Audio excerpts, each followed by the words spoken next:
حامد خان صاحب، آج جو سرکاری اعزازات تفویض کرنے کا اعلان صدر مملکت کی طرف سے ہوا، ان شخصیات میں ایک شخصیت جو ہیں جن کے لیے ہلال امتیاز کا اعلان کیا گیا اور توشہ خانہ سکینڈل کو بے نقاب کرنے والے تھے، اس پہ آپ کیا سمجھتے ہیں کہ ماضی میں ایسی کتنی شخصیات کو ہلال امتیاز یا تمغہ امتیاز یا ہلال پاکستان سے نوازا گیا ہو یا مستقبل میں نوازا جائے گا؟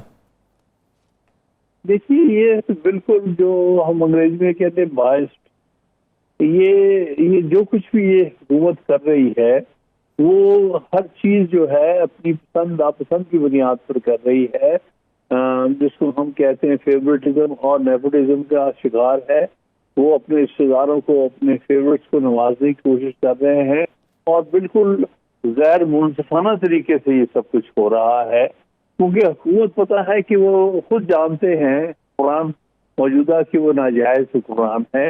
وہ الیکشن ہارے ہوئے ہیں اور ہارے ہوئے الیکشن کے بعد وہ جعلی جیت بنا کر اس کی بنیاد پر اپنے آپ کو اقتدار میں بٹھائے ہوئے ہیں۔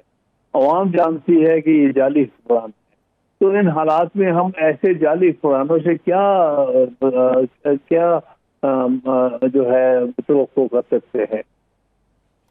حامد خان صاحب، آپ نے پٹیشن کی ہوئی ہے 8 فروری کے انتخابات کے حوالے سے، آپ نے اس پر ایک عرضی بھی ڈال دی تھی دوبارہ، کوئی امید ہے کہ وہ کیس سنا جائے گا جلدی؟ ابھی تک نظر نہیں آ رہا کہ کوئی اس کے آثار ہے۔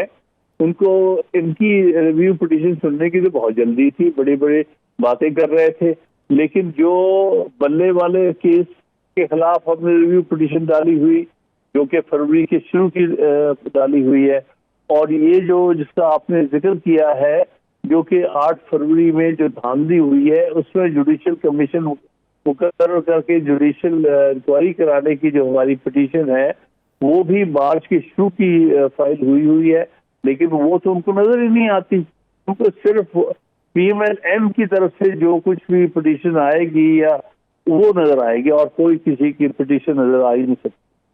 حامد خان صاحب، بے شمار لوگ آپ کے بارے میں بات کرتے ہیں کہ حامد خان صاحب ایسی شخصیت ہیں کہ جن کے چیف جسٹس قاضی فائز عیسیٰ سے قریبی روابط رہے، تعلق رہا، اور وہ ان کو مائل کر لیں گے یہ کیسز سننے کے اوپر، لیکن کیا آپ کے وہ روابط بھی کارگر نہیں رہے؟ دیکھیے، میں نے کبھی بھی ذاتی رابطے نہیں کسی سے رکھے، وہ تو ایک اصولی سی بات تھی۔ ہم سمجھتے تھے کہ اس وقت جو ان کے خلاف ریفرنس لایا گیا ہے وہ بدنیتی پہ مبنی تھا، کیونکہ انہوں نے ایک ججمنٹ دی تھی جو کہ ہم سمجھتے ہیں کہ جرت والی تھی، اس ججمنٹ جس میں انہوں نے کہا تھا وہ دھرنے کے بارے میں، اور یہ کہا تھا کہ فلانوں کو سیاست میں نہیں ہونا چاہیے، اور کہا تھا کہ جاؤ جا کے اپنی آئین کے تحت جو اوتھ ہے وہ پڑھو اور سیاست میں آپ حصہ نہیں لے سکتے۔ اس کے جواب میں انہوں نے پھر سارا کیس بنایا درا در اور ان کے خلاف ریفرنس کرایا۔ تو ہم سمجھتے تھے کہ اس طرح سے جو جوڈیشری کے معاملات میں مداخلت ہے وہ بالکل غلط ہے اور نہیں ہونی چاہیے، اس لیے ہم نے بار کی طرف سے سپورٹ کیا۔ میں سپریم کورٹ بار ایسوسیشن کی طرف سے وکیل تھا، بلوچستان کی بار کی طرف وکیل، تو ہم ان سے ایکسپیکٹ یہ کرتے تھے کہ یہ انڈیپینڈنٹ جج ہوں گے، چیف جسٹس اپنا رول انڈیپینڈنٹلی کسی کے فیور میں نہیں، کسی کے خلاف نہیں ادا کریں گے۔ لیکن ایک بہت بڑی مایوسی ہے، سخت مایوسی ہے کہ یہ ان سے توقع کیا تھی اور یہ کیا نکلے۔ اچھا خان صاحب، اب عدالتیں میرا خیال ہے 15 تاریخ تک کھل جائیں گی، 15 ستمبر تک سپریم کورٹ، تو کیا توقع ہے تفصیلی فیصلہ کب تک آ جائے گا؟ دیکھیے، وہ تو ان کی مرضی ہے، ان کے پاس 3 سے 6 مہینے کا ٹائم ہوتا ہے تفصیلات دینے کے لیے، عام طور پہ 90 دن کے اندر، اور یہ بات 12 جولائی کی ہے، تو اس حساب سے اگر آپ دیکھیں تو اکتوبر کے شروع تک کے مڈل تک بھی وہ تفصیلی فیصلہ دے سکتے ہیں۔ تو میں کچھ کہہ نہیں سکتا کب تک آئے گا، لیکن بیچ میں چھٹیاں ہیں، یقینی طور پر یہ کورٹس کھلنے کے بعد وہ چونکہ سارے ججز اویلیبل ہوں گے اور ان سب نے دستخط بھی کرنے ہوتے ہیں، پھر وہ ریزننس کے بارے میں اسٹیج بھی ہوتی ہے نوٹس کی، تو وہ ہو جائے گا میرے خیال میں عدالت کے کھلنے کے جلدی بات ہی ہو جائے گا۔ اچھا حامد خان صاحب، سر یہ بتائیے گا، اطلاعات ہیں کہ اڈیالہ سے ایک عہدیدار کی گرفتاری ہوئی ہے. اب اس کی صداقت یا اس کی تردید کے حوالے سے تو باتیں نہیں آ رہی، لیکن کیا پچھلے دنوں کے اندر خان صاحب کو جو سہولیات میسر تھیں ان سے زیادہ سہولیات بھی ملی ہیں؟ نہیں، مجھے نہیں پتا ان کو کیا سہولیات ملی. میری کبھی ان سے سہولیات کے حوالے سے نہیں ہے کوئی ڈسکشن.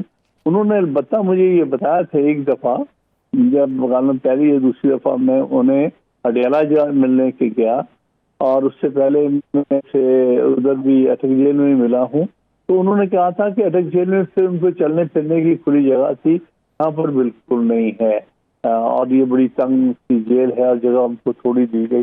لیکن سیل مینجمنٹ کا نہیں نام، مجھے اس سیل میں کیا فیسلٹیز ہیں اس کا کوئی علم نہیں. اچھا ہاں صاحب، اب تفصیلی فیصلہ تو آ جائے گا، یہ سب ایک ہمیں تھوڑی سی قانونی طور پہ بتا دے کہ نئے چیف جسٹس کا تقرر کتنی دن پہلے ہوتا ہے؟ دیکھیے، عام طور پہ تو 2-3 مہینے پہلے ان کا نوٹیفیکیشن ہو جائے، اور ہو جانا چاہیے تھا، کیونکہ اب کسی گورنمنٹ کے پاس کوئی یعنی آپشن کسی کے پاس نہیں، کیونکہ آئین نے وضاحت کر دی ہے آرٹیکل 175(a) کے تحت کہ نیکسٹ چیف جسٹس وہ ہوگا جو سینئر موسٹ جج ہوگا. تو ہم تو اگلے 5 سال بتا سکتے ہیں کہ کب کون کون سے چیف جسٹس بنے گا. جیسے انڈیا میں بھی اصول پر عمل درآمد ہو رہا ہے، سب کو پتا ہے کہ فلاں تاریخ کو فلاں چیف جسٹس ہوگا، فلاں تاریخ کو فلاں چیف. تو یہاں پر بھی یہی صورتحال ہے. اب وہ فارملی ایک نوٹیفیکیشن کی بات ہے، اس کے اوپر کیوں بیٹھے ہیں، یہ ہماری سمجھ سے باہر ہے. بہرحال چاہے وہ نوٹیفائی ابھی کریں نہ کریں، وہ تو کرنا پڑے گا کیونکہ وہ آئین کا تقاضا ہے. اچھا حامد خان صاحب، ایک آخری سوال میری طرف سے کہ چودھری پرویز الہی صاحب باقاعدہ طور پہ سیاست میں کب فعال ہوں گے کہ وہ کمیٹیز کا بیٹھ کے حصہ ہوں، یا یہ جو نیگوسیشن ہو رہی ہے دیگر جماعتوں کے ساتھ اس کا بھی حصہ بنیں؟ مجھے ایسا کوئی علم نہیں ہے، لیکن جو میری ان سے بات ہوئی تھی، اصل میں وہ کافی زیادہ انجرڈ ہے. ان کی 4 یا 5 پسلیاں فریکچر ہو چکی ہیں. وہ گر گئے تھے جیل کے دوران جب وہ جیل میں تھے، اور کافی ان کو انجریز آئی تھی. خاص طور پہ کہتے ہیں کہ مجھے بہت تکلیف ہے، وہ میری پسلیوں کی جو فریکچر ہوا نا، اس کی وجہ سے میں کافی تکلیف میں ہوں. تو جب تک ذرا میں ریکور نہیں کر جاتا میں ایکٹیو نہیں ہو سکتا. اچھا آخری سوال ہے، تحریک کب شروع ہو رہی ہے، فائنل تحریک؟ جی کیا ہو رہی؟ ہاں صاحب، فائنل تحریک کب شروع کر رہے ہیں کس حوالے سے؟ خان صاحب کو چھڑانے کے لیے. دیکھیے، ایک تو تحریک کی جو ضرورت ہے اس وقت فوری طور پر، اور وہ انشاءاللہ انیشیٹ کریں گے چھٹیاں ختم ہونے کے فوراً بعد. وہ تحریک ہے سپریم کورٹ کے فیصلوں پر عمل درآمد کرانے کی، کیونکہ جب تک سپریم کورٹ کے فیصلوں پر عمل درآمد نہیں ہوتا تب تک آئین کے پر عمل داری نہیں ہو رہی ہوتی، کیونکہ آخری فیصلہ سپریم کورٹ نے آئین کے مطابق کرنا ہوتا ہے. اگر دوسرے ادارے سپریم کورٹ فیصلوں پر عمل درآمد نہیں کریں گے تو اس سے ملک میں جوڈیشل کیوس اور جوڈیشل انارکی ہو جائے گی. تو یہ ہمارے وکلاء کا پوری طرح سے اس کے بارے میں ارادہ ہے، اور قریب ہم اناؤنس بھی کریں گے کہ ہم نیشنل کنونشن بھی کریں گے اور اس حوالے سے، اور ہم کوشش کریں گے کہ جتنی تیزی سے اس کے اوپر عمل درآمد ہم کرا سکیں کہ سپریم کورٹ کے فیصلوں پر عمل درآمد کو ڈیلے نہیں دوسرے جو ادارے ہیں وہ نہیں کر سکتے.